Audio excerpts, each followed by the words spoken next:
Lesson, MCSA networking topics from a networking perspective. And so we're mostly talking about the Server 2012 MCSA when we're speaking about this.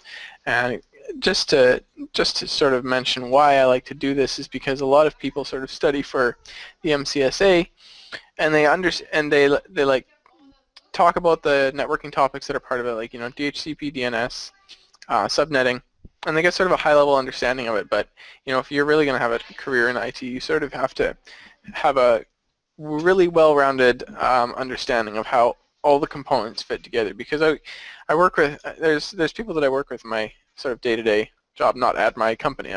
All the people at my company are very capable, and some of the people that I end up dealing with, and it's just like, how did you get to where you are? Like, you have such a position of supposed intelligence, but you don't even know the most basic thing. We'll get into this specific example later, but it's important to actually really know what you're doing and why you're doing it, because if you don't know why you're doing it, you shouldn't be doing it. That's like number one in my mind. So why do you need to know it? We talked about that a little bit already, but I would say it's critical to understand the networking topics in MCSA 2012, not only how to do them, but also what the mechanics are. So let's take DHCP relay. You know that if you set up a DHCP relay, I mean, if you've studied this, you'll know this. A DHCP relay is simply transferring DHCP requests from one place to another, sending all the requests that are received on a subnet and then forwarding them off to a remote DHCP server for getting those actual IPs. But do you know actually what that's doing? Or do you just think you're creating, oh, beep, boop, boop, I'm creating a DHCP relay agent? What's that actually doing for you, and what's actually happening in the background there, right? So we'll touch on that a bit later. So this sort of thing allows you to understand what you're doing and why you're doing it, and then in turn you'll become a far better IT professional because of it. You'll be able to understand not only what you're doing, but what other people are doing, and that's really incredibly important, because if you don't understand why other people are doing what they do, you have no hope of ever moving up in your career, because you need to understand, say you're at level 1, you need to have some clue of what level 2 and 3 are doing to resolve your tickets that you pass to them. Otherwise, how are you ever going to become a level 2 or 3 tech? You're gonna be stuck at level 1 forever. You're like, oh, those guys at level 2 and 3, they're super smart, right? So, do you want to stand out in your career? MCSA is a great way to stand out in your career, as are, you know, a lot of other certifications. Many people have MCSA as you get up into the MCSE range, and even, you know, if you want to become a Microsoft certified master, although I don't even know if that's around these days anymore, to be honest, because it's so kind of irrelevant. MCSA is a great way, but don't fake your knowledge in any part of it. You must understand how to subnet, what routing protocols are, what they do, what's the purpose of a dynamic routing protocol, what does a DHCP relay do. These things are critical. I've met many MCSAs that couldn't explain to me what a dynamic routing protocol is. And it's not strictly part of MCSA, but, you know, in MCSA you're creating static routes. You know, if you don't understand what a dynamic routing protocol is, how can you hope to understand why you're creating a static route? Like stuff like that, right? So, story time. I started a new job about 3 weeks ago, and I was in. Prior to that, I was attending our local technical institution here, and I got a diploma in network administration. Anyway, besides the point. So I just started this new job, and like this is my first job in networking at all, right? You know, I like to think I kind of know the stuff, and we touched on a lot of subjects in my two-year program, but, you know, I'm fresh out of college, so obviously don't have a ton of real world experience. So I work for a Cisco partner, so we deal with Cisco TAC a lot. If you're not aware, Cisco TAC is the Technical Assistance Center. It's like the sort of really, really smart people at Cisco. So we were having an issue with a gentleman who was unable to receive email when Cisco's Unity, which is the whole voicemail system, was sending it through Exchange. And so I was speaking with the Cisco technical agent, and technical agent says, okay, we've seen this bug before. It's actually not a bug with Cisco, it's a problem with the Exchange server, because the mailbox is getting so large that we need to shrink down the size of the we need to shrink down and get rid of the throttling policies on the mailbox, because the connection is getting throttled because it's using so much bandwidth. So, it's a fairly straightforward thing for an Exchange administrator, I would hope, to understand, okay, I got this throttling policy on this mailbox that's doing X. I need to remove that policy so that we can allow the transfer to happen faster, right? And so Cisco agent forwards me this very, very simply laid out documentation. It's got like step 1 is this, step 2 is this, step 3 is this, and so on and so forth. And I forward this to the system administrator at this company, and I wait around for a couple of days waiting to hear from these folks. And it's quite funny, because he emails me back after like 2 or 3 days, and he says, we have off-site hosted Exchange storage, or sorry, Exchange server, and the support there is not fantastic. So would you be able to provide me with the actual commands that they need to run? So I'm a patient guy. I go through this document and I like copy and paste out all the sections of this document that apply to the topic, and I go, okay, step 1, step 2, step 3 in the body of the email.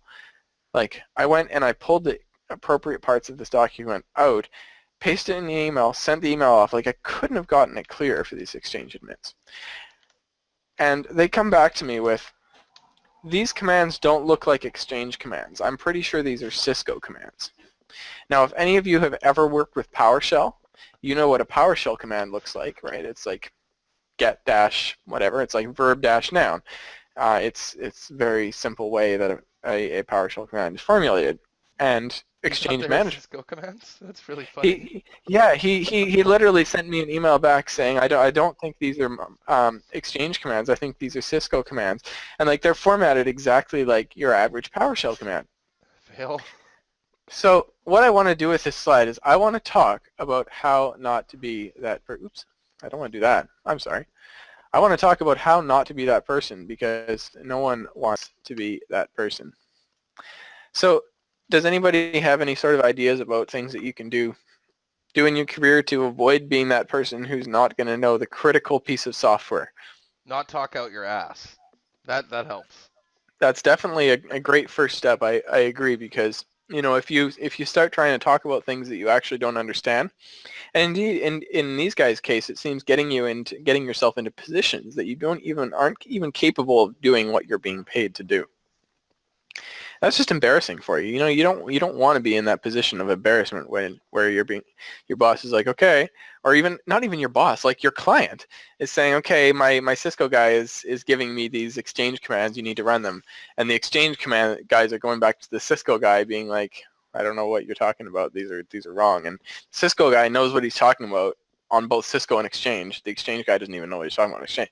So just don't be that person, right? Like, do whatever you can to better yourself in your career. Learn all you can that's even remotely applicable to your job, and that's what will make you successful in your job. So let's move on to the next slide here. Subnetting. Subnetting is basically the biggest topic that a lot of people have trouble with as far as networking goes on the MCSA. It's critical to understand for your MCSA, and a lot of people don't fully wrap their head around how to do all the various aspects of it. You need to not rely on writing out a chart or having numbers written out in a certain way. And the reason is because the real world simply doesn't work like that. I'm very frequently on the phone with a client.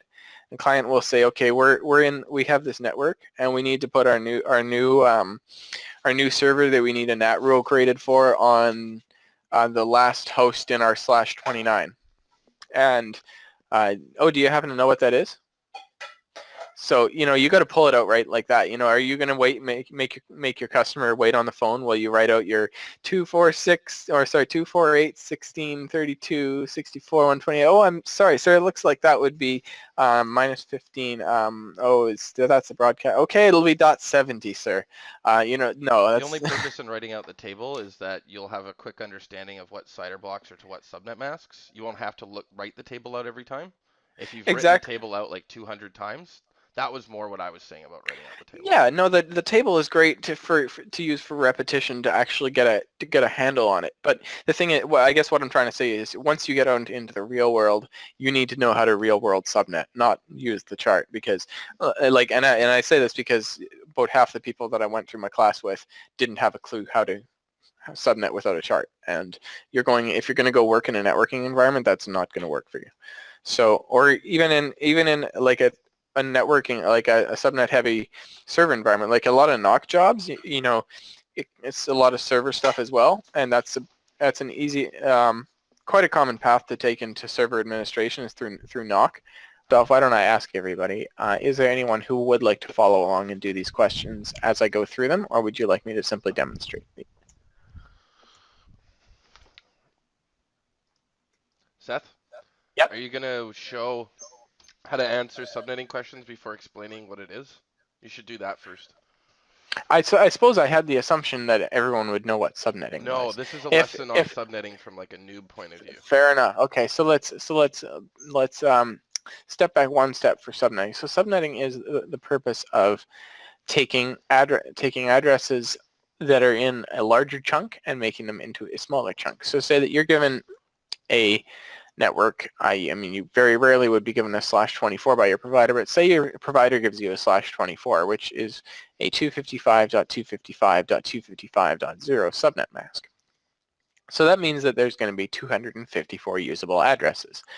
I'm going to take the assumption that everybody has a basic understanding of binary math.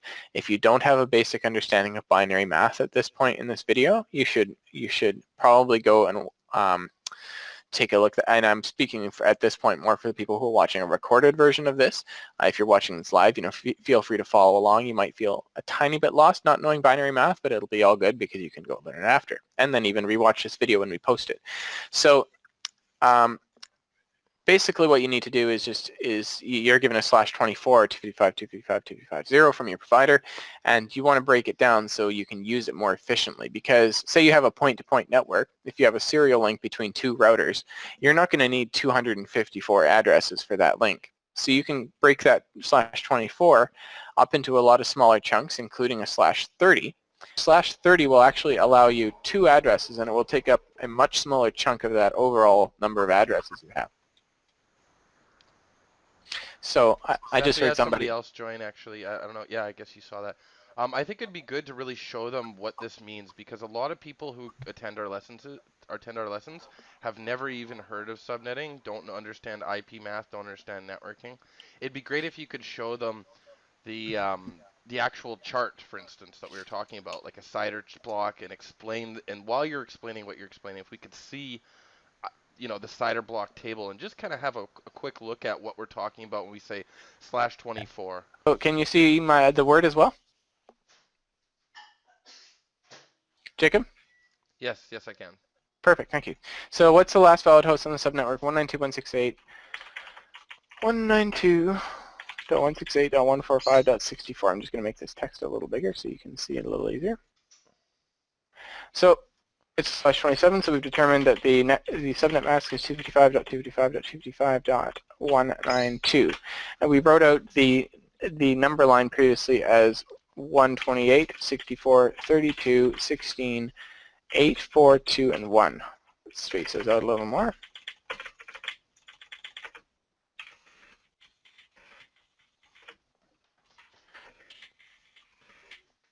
Okay. And so, of course, each of these numbers is associated with a bit or not. Well, it's always associated with a bit, but whether the bit is a 1 or a 0 at that particular time is based on the subnet mask. And keep in mind that there's 4 octets in the subnet mask, right? Like this 255 here, and is 8 bits. Like 1, 2, 3, 4, 5, 6, 7, 8 bits, and then this 255 is the same again. This 255 is the same again, and with all these 255s, all these are turned to one bits because they're all on, because you need to add all these together to reach 255. When we get to 192, we see that only these first 3 are turned to 1 because we add 128 to 64. Sorry, I apologize. /24. /27 is 224. Wrong there. 128 plus 64 plus 32 equals 224. So obviously we have to stop there because we know that that's how far we've gone. And then we reach the fact that we know our increment is 32. Now, to tell you what the increment is, I can demonstrate that. Since we've now determined that our increment in this case is 32, I can tell you that the next network address that's available is 192.168.145.96/27. Well, it could be /whatever. No, it would have to be actually /27 in this case, or less. Or actually more, sorry, 28 or higher. I won't get into that why, because that's excessively complex for this moment. So we know that this is the next available network address, that 96 is the next available network address if we're going with /27 here. So now we want to figure out the last valid host address. So theoretically you'd say, okay, I could just subtract 1 from here, and I'd have the last address on the previous network, right? That kind of logically makes sense to most people probably. No, that's not what you do. Because if you did that, you would be at the broadcast address, because we know that the broadcast address is the last available address in the subnet. 192.168.145.95 is the broadcast address for this subnet. This 64, this is a network address. This is your broadcast address. So let's look at what would be the first host address. Is 192.168.145.65. That's easy. You just add 1 from the first network address, and you reach 65. Pretty straightforward. Let's look at what would be the last host address. Any guesses here? What this would be? The last host address from which IP? First The last address. of it. You can look at the question here again. What is the last valid host? Nope. The last host address? Yep.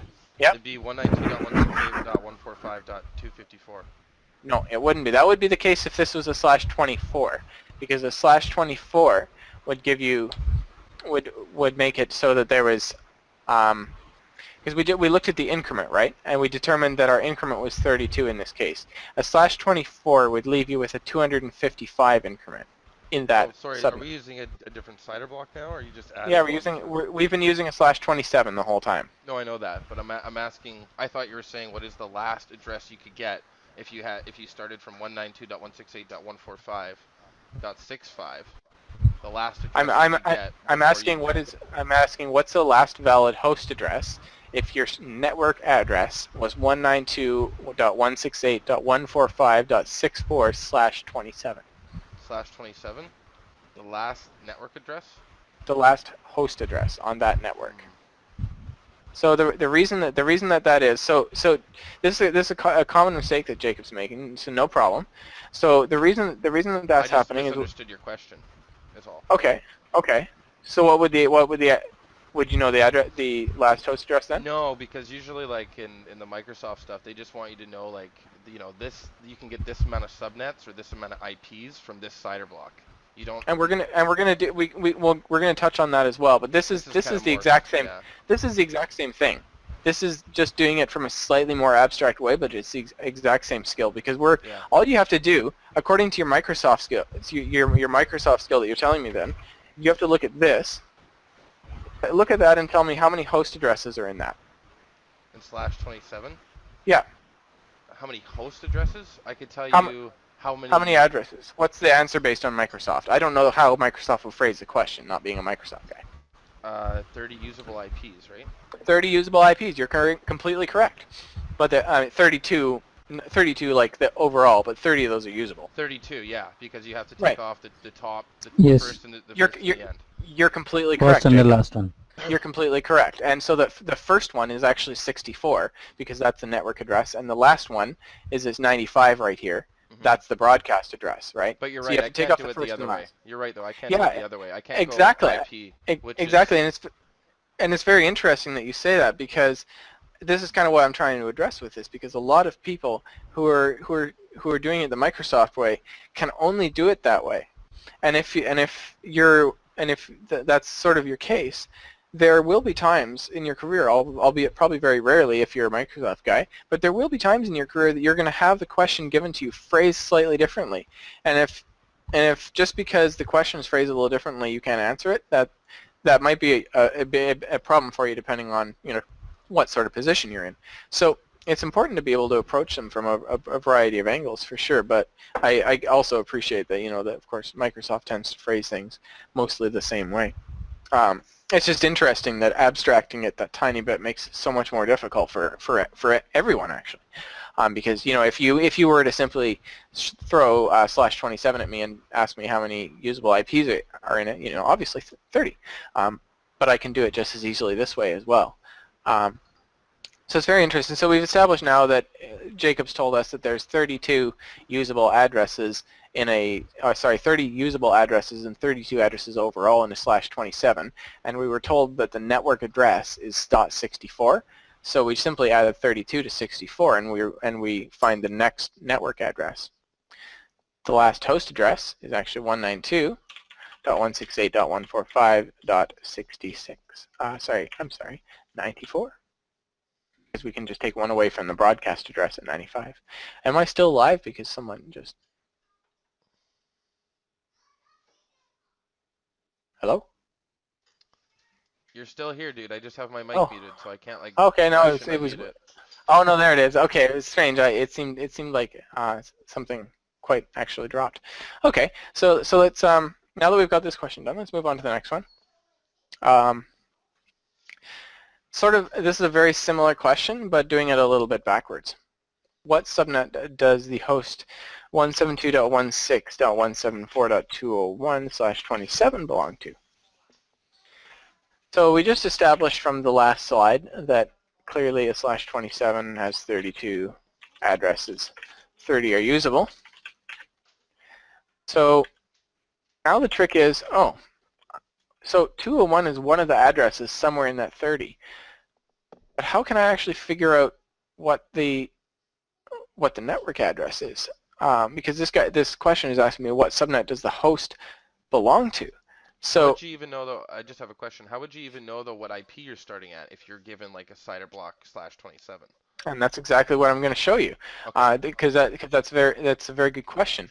And again, this is a very common thing. Like you might have a client call in and say, okay, hey guys, I've got this server that's currently on 201.66.55.8, and I need to put another one in on that subnet on the last usable address, and hey, it's a /29. How do you do that? So this is how. So what we're going to do is we establish also that a /27, we know the increment is 32, right? And does anyone have any problems with how we got to that point? Nope. Okay, perfect. So if no one is confused about that, then we'll move on to simply establishing how we can figure out what subnet this is. So since we know the increment is 32, I'm going to admit there's slightly less crude ways to do this, but this is the easiest way, honestly. Let's just count. 32, 64, 96, 128, 160, 192. What's the next one? 224. Oh shit, I went over. Okay, so simply, I've determined that right here, this is as high as we can go. 32 plus 32 plus 32 plus 32, because we know the network address. If it's a /27 and the increment is 32, we know that the network address must be an increment of 32. It must be divisible by 32. So you can simply count up 32, 64, 96, 128, 160, the multiples of that number, and find the highest number that's a multiple of your 32, or if you have a /28, then 16. Highest number that's a multiple of that without going over your host address. So we have 160 here, and we're like, okay, this could be it, but we could go up to 192. Okay, 192 is it, because I cannot add 32 to 192 again without reaching 224, and 224 is greater than 201. So clearly we can't have 172.16.174.224 be the host address, be the network address for a host lower than it. Then that just doesn't make sense, and I think we can all agree on that. So what we're going to do at this point is we're going to say, okay, I have the first 3 octets that was given to me. It's 172.16.174 dot whatever. I need to figure out the last octet. Hey, I just did that, 192. There's your address, your answer for that question. So, you know, it comes up looking kind of complex, but then you step back a second, and you're like, oh, it's actually pretty straightforward and not too bad. So, anybody have any questions on that question? One thing I'll say though is, like, for the 2003 MCSA stuff, you did have to know Yep. all of this. Definitely. They were much more, and that's why you could substitute one of your tests for a Network Plus. Right, and that's kind of one of my things. You know, I'm a little disappointed that they got rid of that. I wasn't actually aware that they had that, but you know, that's fantastic that they did at that point, and kind of disappointing to me that they got rid of it, because, like as I was saying at the beginning of the video, I feel like all this stuff should be known by anybody who's in IT. Anybody who works with servers, systems, network, doesn't matter what you are, you need to know how to subnet. For me though, I think like I agree that they should know it, but I agree that they should know it out of spite. It's because I had to learn it. And I'm like, damn it, you got to learn it too. There's a bit of that. There's a bit of that too. But to be honest, it doesn't come up a lot with what I do. Like, we use subnet calculators if ever possible because they're more accurate. It's the same thing as engineers. They don't ever use their math anymore. They use software because it does it better.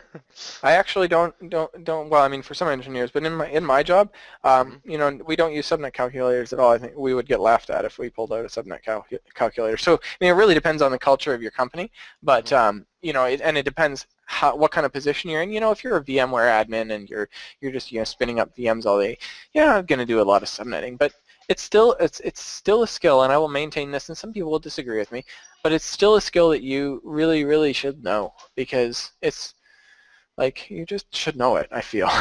It's one of those things. So let's move on to the next question here. If anybody, what I'm actually going to do at this point, just because we're running a little bit behind, I'm going to go past the rest of my subnetting questions. We're going to go back to them at the end of the video if we still have time.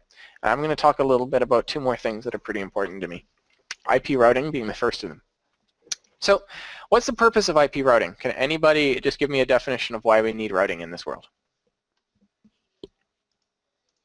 Routing allows you to control which way the packets flow. So there's different types of routing, like GRE and different stuff like that. A lot of these are going to be pretty esoteric for a lot of the Windows guys, but they're definitely important to know that, you know, what RIP protocols do and how many hops they can go over and stuff like that. Okay, I think it's 15 for RIP or something.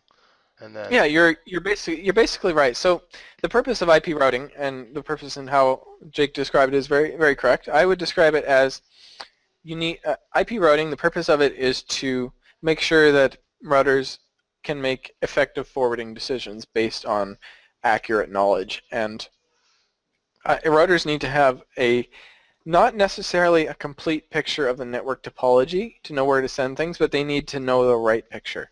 That's the really important thing. And this isn't a big thing for Microsoft admins, but at the same time, you need to know the purpose of routing, what kinds of routing happen, why it needs to happen. Static versus dynamic routing. I'll just go over the basic advantages and disadvantages of each one. Static routing, basically you type in commands, so you tell the router where to send packets. You say, okay, you've probably done this before. You set static routes in Windows. You know, this is not an uncommon topic. You know, IP route quad 0, whatever. It tells you if you have a destination packet going here, then you need to send it here. And the destination might be a single host, it might be a whole network, it might be a subnet. It really depends. Routing is a huge thing, so I mean, I can't really just go over it like that. But basically, the advantages of static routing is that it's easy to implement. There's not a lot of overhead because, of course, you don't have any dynamic routing protocols running, taking up CPU time. And in small environments, it's effective, and you don't really need to change it much. Disadvantages of static routing is static routing cannot reconverge if you have an outage. So say you have one path and you want it to fail over to the other. If path 1 goes down, that's not going to happen with static routing because that simply can't. It's not something that happens.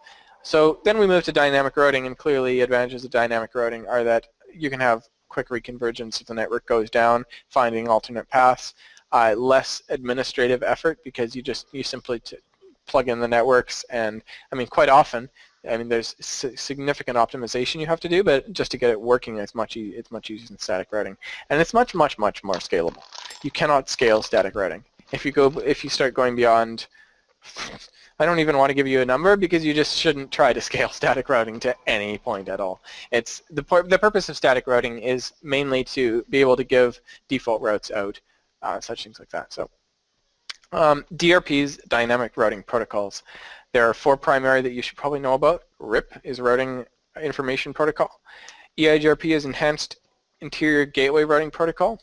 OSPF is open shortest path first, and BGP is border gateway protocol. BGP is primarily used between you and your host, you and your service provider. So you may have heard of dual multi-home connections or multi-home connections. These are usually done doing BGP, where you can influence which connection you want to have as high priority, and then which you want to fail over to. And BGP and RIP kind of work actually very similar, but BGP is much more scalable, much more tunable. You can have it base its decisions off of pretty much anything. You can make it just make random decisions. You can make it based to, like, if you look into BGP, it's actually one of the most interesting topics in IT to me, because you can literally make BGP route based on almost anything, any characteristic you want to. EIGRP is Cisco's proprietary routing protocol. Very, very common in Cisco network, in Cisco exclusive networks. Doesn't talk to other vendors, of course. So if you're running Juniper or Cisco interconnected or just Juniper, you're going to be using OSPF internally. EIGRP, OSPF, and RIP are used inside your organization. You're very unlikely to peer with other organizations or your SP with any of those. If you're going to peer, you're probably going to be using BGP. You can also use BGP internally, but it's a bad idea, so don't. What is this term redistribution that I hear? Redistribution, you may or may not have heard it in Microsoft. I have heard it in Microsoft text before, but it's probably not a very common topic. Simply means to pass information from one protocol to another protocol. So say you have a router and half of the interfaces are running OSPF and half the interfaces are running EIGRP. You can redistribute the routes from one, so take the routes from one and plug them into the other, so that the OSPF see the OSPF routers see the EIGRP routes, and the EIGRP routers see the OSPF routes, and everything can converge nicely. So it's sort of a way to bridge new and old networks together. Say you have a network that's an older network that's currently like being phased out, or your company's taking over another company and they're running EIGRP, you're running OSPF, and you need to merge them into your routing infrastructure before just switching them over to OSPF. You're going to do redistribution very commonly. So that is IP routing in a very, very quick nutshell. Any questions on that? Okay. Perfect. So I have one quick slide left to do on sort of various things, and it's just IP services. Your server is not the only one who can do DHCP. Did you know? In fact, in a lot of the organizations that I deal with, they have DHCP servers that are used for a lot of stuff. If you're having IP telephony in your organization, it's very likely that your routers are doing DHCP, that your server is not actually handing out DHCP. Because if you have especially in Cisco heavy environments, even if you have like Microsoft servers and everything set up, it's very, very likely that your router is going to need to be involved with some of your DHCP handling, especially if you're using telephony, as I said. I just want to point out one important command. You should write this command down, because if you ever need to log into a Cisco router and find out what addresses it's given out, show IP DHCP bindings. This is literally like the one show command that I use so much in my work, and I'm a Cisco guy, right? But even if you're working with an organization that has DHCP in both, DHCP is a huge topic for sysadmins, and if you need to find out like what sort of DHCP config is this router giving out, and you're a Microsoft guy, but you need to fix their system based on something that's happening with DHCP, you may need to follow this as well. So you just log into a router and run that command, or you can do show run IPDHCP, show run include DHCP. All these commands will give you. Is DHCP a big deal in Cisco stuff?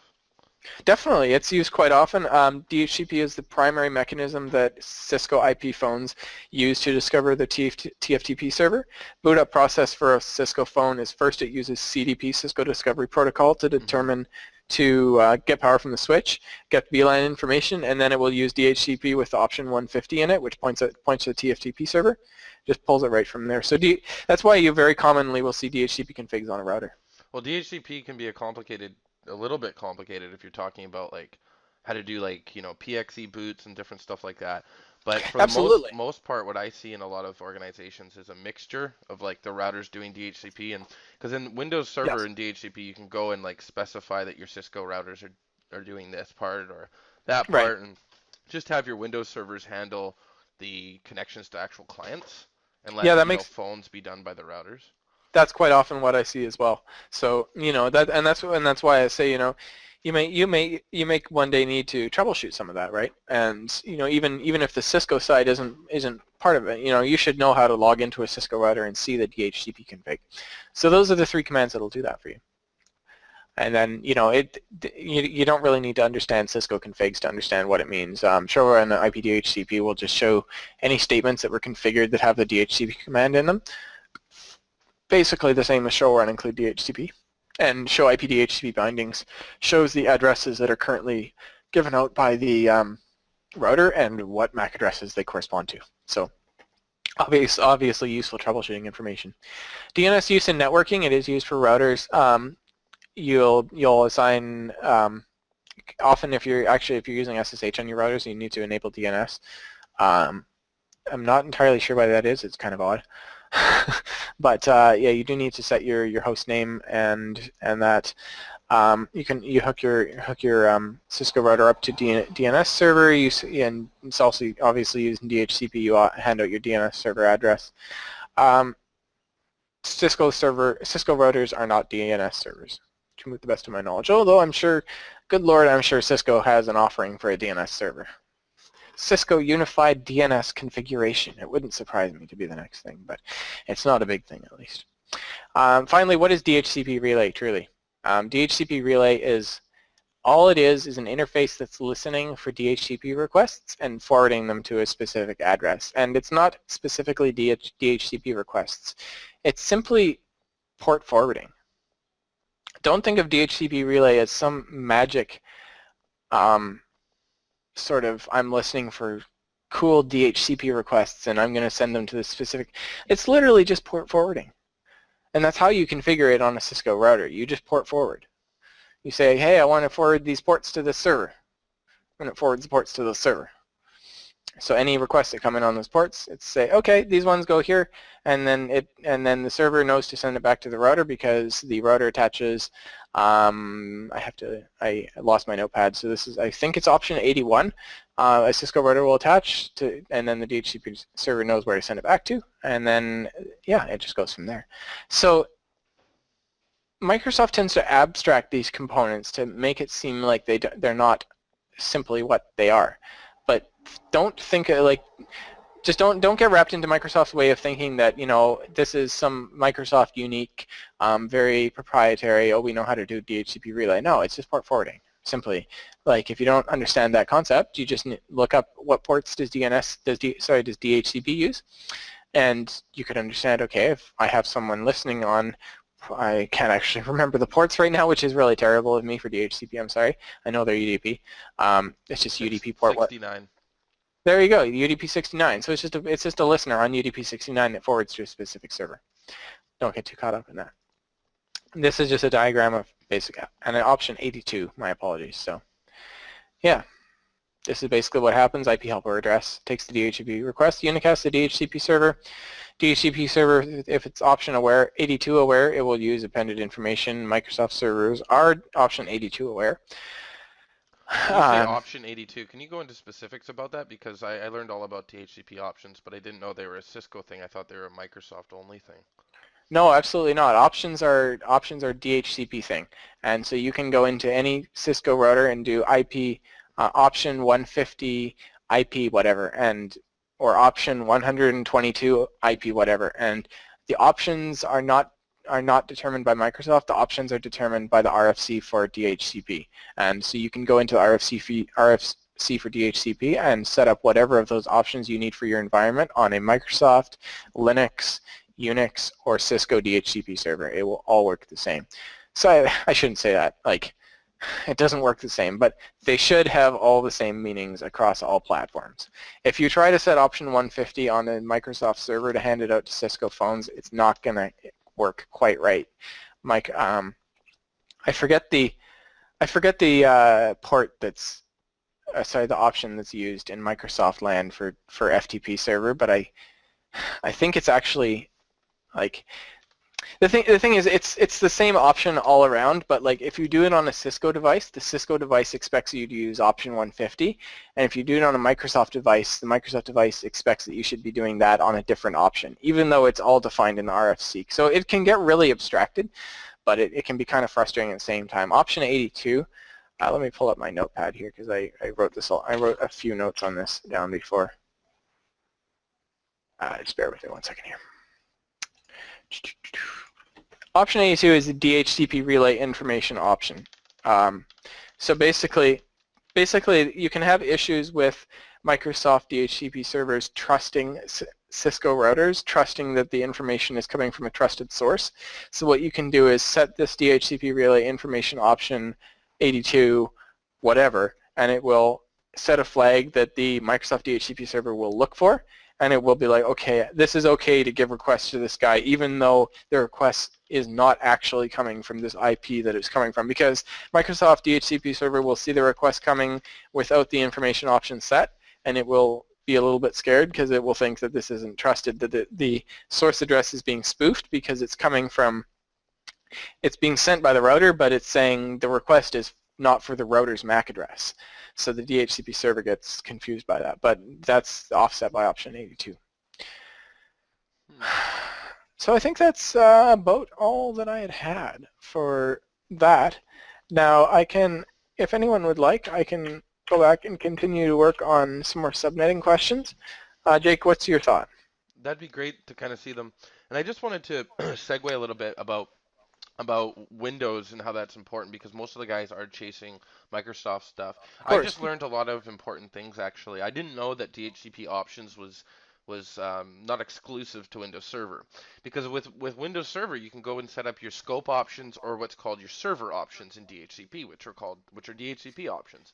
So you could say, you know, when you send out your scope, you know, a lot of people don't think about this, but if you've ever set up DHCP on a Windows server, it asks you basic question: where's your Win server? Where's your gateway? What DNS information do you want to push to these clients, etc. Right. And these are all DHCP options when you actually look at them, because they're going to say that, like, this is where my router is, this is where that is. Is that the same thing with Cisco? I'm sorry, could you just repeat the last? DHCP options basically tell the DHCP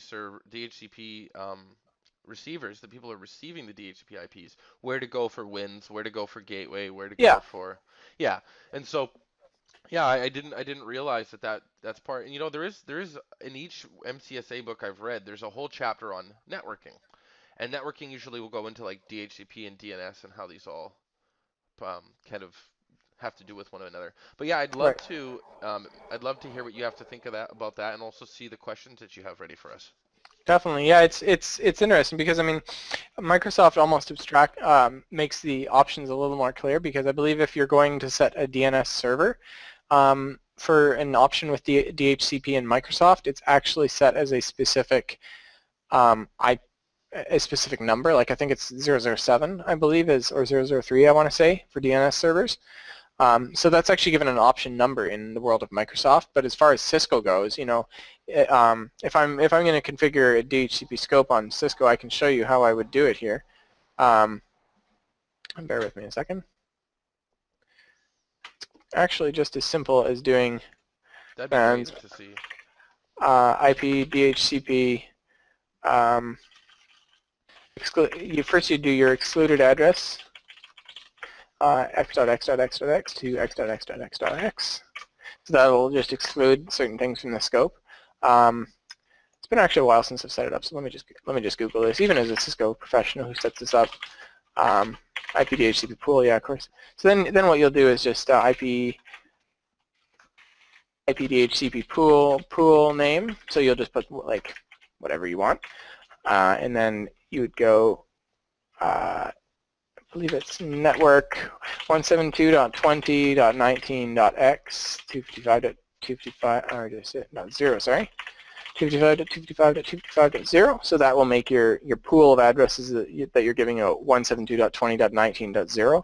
So obviously this will default router 172.20.19.1. So this, by setting this command, you will be only handing out addresses in this pool to DHCP requests that come through this router address, because basically that's how a DHCP server determines what address to hand out to a certain client, because it will see that it came through a certain gateway address. So the gateway address in this case is 172.20.19.1, and so it'll know, okay, I know that I need to give this client a IP from this pool.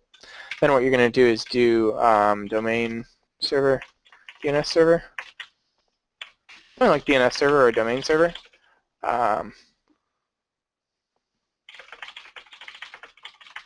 I have to look this up. It's been too long. But you basically do that, DNS server, x.x.x.x, and you can do option 150. This is where you do this TFTP option if you have Cisco phones, option 150 IP 172.6.6.8, and this right here will be the IP of your Cisco call manager server. Because that's obviously, or whatever TFTP server you're using, but in almost every case that will be the call manager server. So that's basically how exactly how you do it, and then you've got your config, and this is also when you're looking at it, if you run those show commands that I showed you earlier, you'll come up with this exactly. This command, and you'll be able to see, okay, so this is what this pool is doing, this is the default router it says, so you can start troubleshooting from this. Okay, is this actually the default gateway that these packets should be coming through? Is this actually the right address for the call manager server? Is this actually the right address for the DNS server? Are we excluding the wrong addresses? Because obviously here you want to exclude your gateway address and any other addresses that are used for like servers or statically addressed in the subnet. So yeah, that's basically the basic configuration for a Cisco router. I could have actually shown you the configuration on a device, but I unfortunately don't have Packet Tracer installed right now. I'm kind of going to try to download that while I sort of talk, because it would be nice to show you that, but we'll see if I'm actually able to access that. I have a feeling I won't. Oh, change my password. Terrible. Okay, I'm not going to get that anymore because they changed my password. Okay, so let's take a look at this question. What is a valid host range for the network that the IP address 172.31.27.143/22 is a part of? So I think this should start off pretty straightforward. Oops, I was using actually Word before, so that would look a little better. So what we have to do first, in the last question, you'll probably remember that we had to determine our network address from a host address. So we're going to do the same thing again here. So let's write out this number line like we did last time, 128.64.32.16. Let's actually just put the spaces in here. That'll make it easier. For 32.16, 8, 4, 2, 1. Okay, so this is a slightly more interesting one because this is a /22 now. So we know that this 172 at the beginning here, this is 8 bits. And then this 31 here, this octet is another 8 bits. And this is another 8 bits too. But if you add 8 and 8 and 8 together, 8 plus 8 plus 8 plus 8, not star plus 8, that's not going to work. actually 24. And you'll notice here that we have a /22 this time. So last time we were doing this, we had like a /27, right? We were using a /27, and we could add 8 plus 8 plus 8 plus 8, and we got 32. So we know from that, because 27 was greater than 24 but less than 32, we're going to be working in the last octet, right? But since we're now using a /22, we can only add 8 together 3 times without going over that number. So we know that since 22 is greater than 16, which is what we'd get if we added 8 together twice, 22 is greater than 16, but it's less than 24. So we know that this time we're actually working, the network address is actually going to be in this third octet here. This fourth octet, doesn't matter what network address we're in right now, these are all hosts. So they don't actually even matter when we're figuring out our network address. So we want to figure out the network address. Let's look at this. So we've got /22. So we start at 16 because we got 8 here and 8 here. So that doesn't matter. So we're interested in this 27. And we're interested in the 22 out of 24 bits that we have. So what we're going to do is we're going to count up. So we're starting at 16. I'm going to count. Maybe not right now. We're going to add this together. So starting at 16, right? We're going to go to 17, 18, 19, 20, 21, and 22. So we can tell there that our increment is 4, right? So what we're going to do is we're looking at 27. We're going to simply add 4 together until we hit a number that's less than 27, but not over 27. So I'm going to go 4, 8, 12, 16, 20, 24, 28. Oh, looks like we hit the number. 28 is too high. 28 is above 27. And 20 is too low. So it looks like 24 is our number right here. 6447 was not our number in this case, if anybody knows that song. Sorry, that's a bad joke. It's an excellent song though. 24 is our number. So we know that our network address is 1, and you're going to wonder how am I getting here because this just looks weird. 172.31.24.0. When I'm told that this is my host address with /22, that's how I determine that this is the network address for that subnet. Now we actually need to determine what is the valid host range. Like what's the first valid host address in the subnet and what's the last valid host address? So can anyone tell me, based on the math we've done so far, do you know what our increment is?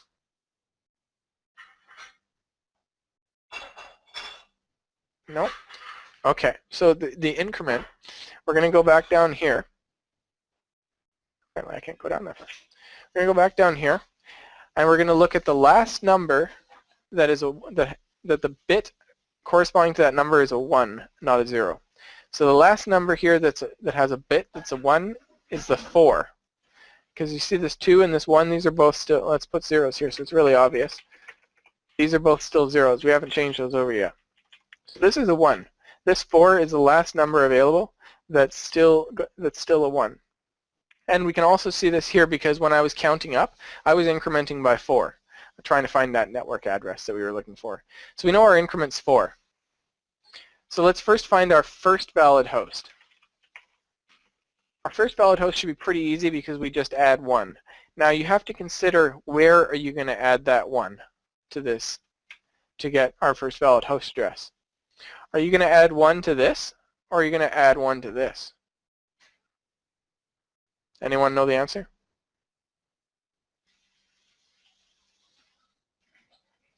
No. Okay. So you're going to add a 1 here. George was saying 24.1.